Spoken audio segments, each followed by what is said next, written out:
사색 초벌구이 전문점 사색식탁.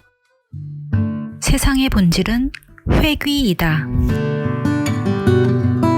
안녕하세요. 이번이 사색식탁 8번째 영상인데요. 클릭해주셔서 고맙습니다. 2023년 꽃무저가 차리는 8번째 사색밥상 먹거리는 수필 3년의 빈틈 그리고 티끌입니다. 3년의 빈틈 그리고 티끌, 이 글은 MBC 라디오 여성시대 2023년 신춘편지쇼 공모전에서 낙선한 작품입니다. 낙선했지만 절 다시 자아성찰하고 과거를 정리해보는 계기를 갖게 되어 의미 있는 시간이었습니다. 전 이날까지 살아오면서 3개의 정체성을 가졌습니다. 하나는 부모님이 지어주신 이름으로 살았던 정체성입니다.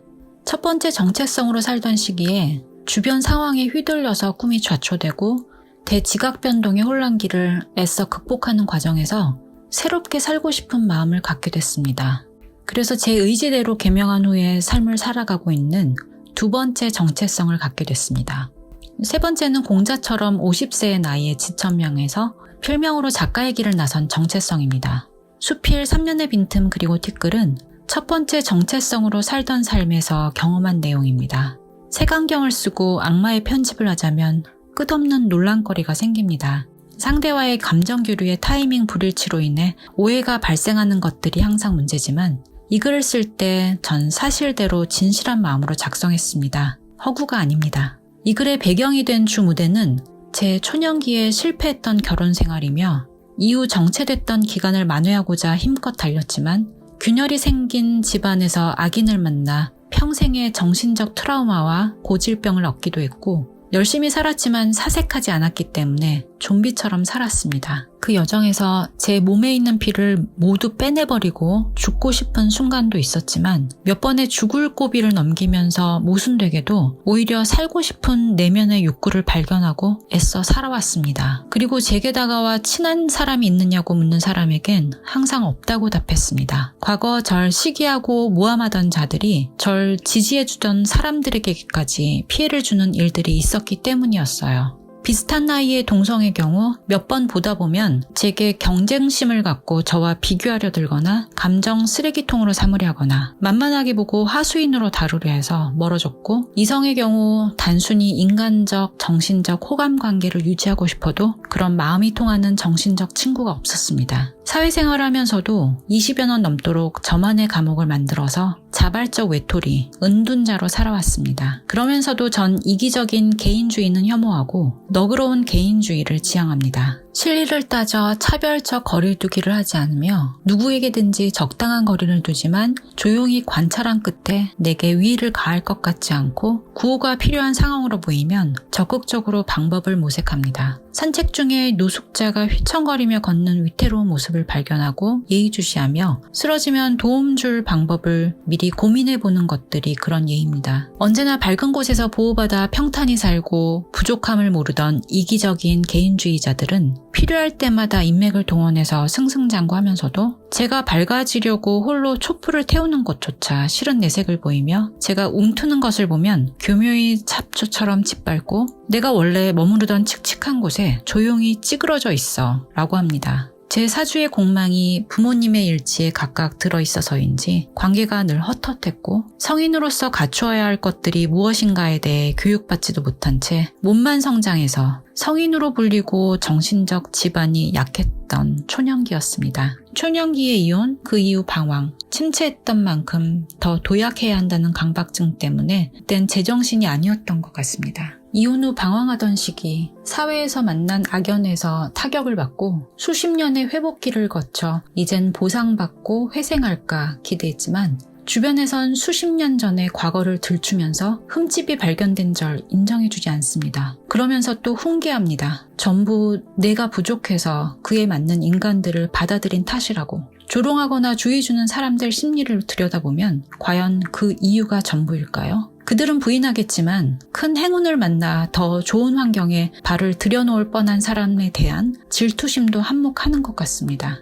한국 사회는 언제까지 빅데이터를 이용해서 개인 과거사의 흠을 들출 작정입니까? 언제까지 당사자가 아닌 주변 인물과 배경에 초점을 맞출 작정입니까? 이것은 현재 한국 사회에 만연한 문제입니다. 한 사람의 운명을 들었다 놨다 틀어줄 자격이 같은 인간들에게 있다고 생각하십니까? 타인이 중심을 잃고 살았던 적이 있다며 흠잡기에만 혈안이 되어 있지만 정작 단 하루도 타인의 삶을 온전히 살아낼 수 없는 자는 타인을 평가할 자격이 없다고 생각합니다. 자신만의 잣대로 평가하고 설교하려는 자는 오만과 편견을 가진 자입니다. 전 독서를 통한 간접 경험이 아니라 죽음과 맞서는 실제 삶에서 고통을 견디면서 수십 년 자발적 고독의 삶을 살았고 끝내 체득한 내공을 갖게 됐습니다. 동등한 인간으로 여겨 수용했던 타인에게서 받은 역겨운 오염을 오랜 기간 정화해왔고 원인 분석을 마쳤고 자아성찰하고 개과천선해서 살고 있습니다. 단 몇 년이 아니라 수십 년이나 홀로 신체적, 정신적 고통을 감내했으면 이제 면죄부를 받을 자격 있는 거 아닙니까? 제가 먼저 타인에게 해코지한 적 없는데 과거에 영리하지 못해서 악인들의 덫에 걸려 날 스스로 지키지 못해서 웃기고 아팠던 것이 과연 대운을 받는데 방해받을 만큼 큰 죄일까요? 그렇다면 이젠 다신 순진한 마음으로 공모전에 글 보내고 뒤에서 공격하는 사냥개들에게 제 엉덩이를 물어뜯기는 바보 같은 짓은 하지 않으려 합니다. 지금까지 제 말을 이해하시는 분들은 소수일 겁니다. 못 알아들으시는 대다수 분들께는 설명할 길이 없네요. 그럴 일이 있었습니다.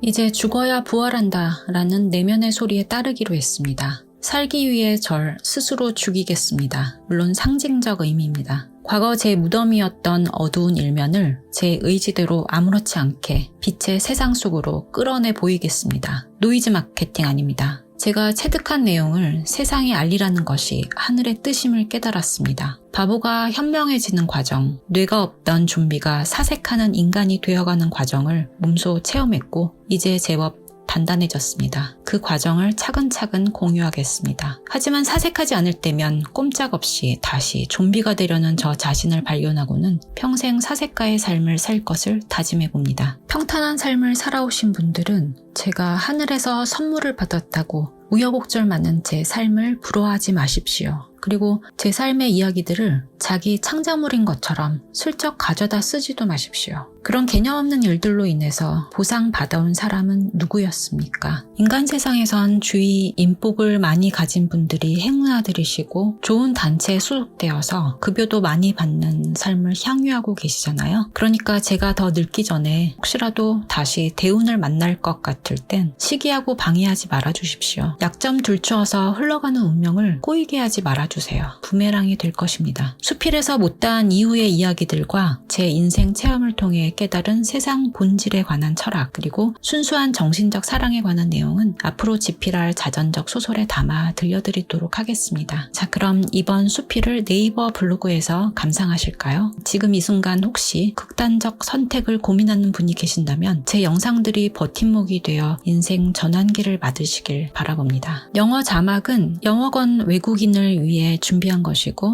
한국인을 위해서 써놓은 것이 아닙니다. 제가 한글로 작성한 사색식탁 원고 문장을 AI가 초안으로 번역해줍니다. 그걸 제가 읽어보고 제가 말하려 했던 내용이라면 그대로 쓰는 문장도 있지만 이상한 부분이 발견되면 제가 직접 시간을 들여 교정하는 작업을 하고 있습니다. 그래서 오류가 있을 수 있고 이것도 꽤 인내심이 필요한 일인 것 같습니다. 중의적 의미로 쓰는 문장들이 많다 보니까 이상하게 번역되는 경우가 종종 있어서 번역 기능에 대한 신뢰가 가지 않기도 하고요. 제 컴퓨터 사용으로는 동영상 프로그램에서 빠르게 제공하는 번역 자막을 쓰지 못합니다. 그리고 사실 초안이 번잡한 일이고 교정은 밥상에 숟가락 얹는 정도이긴 합니다만 사정을 모르거나 습관적으로 남을 깎아내리려 하는 분들이 요즘 AI가 전부 다 해준다 라고 폄하 발언을 하셔서 덧붙여 말씀드립니다.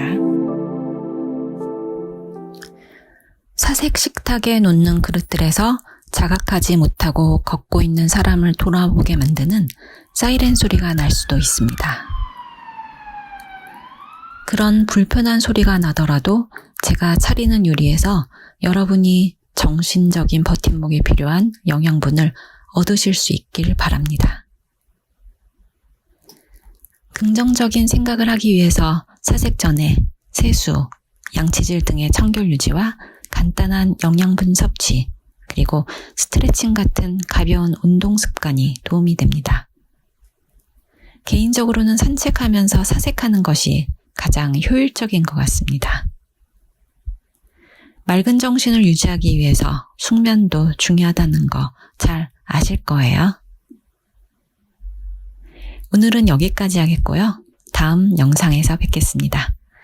문장 오류보다 제 진심이 발견되길 바랍니다. 건강하세요.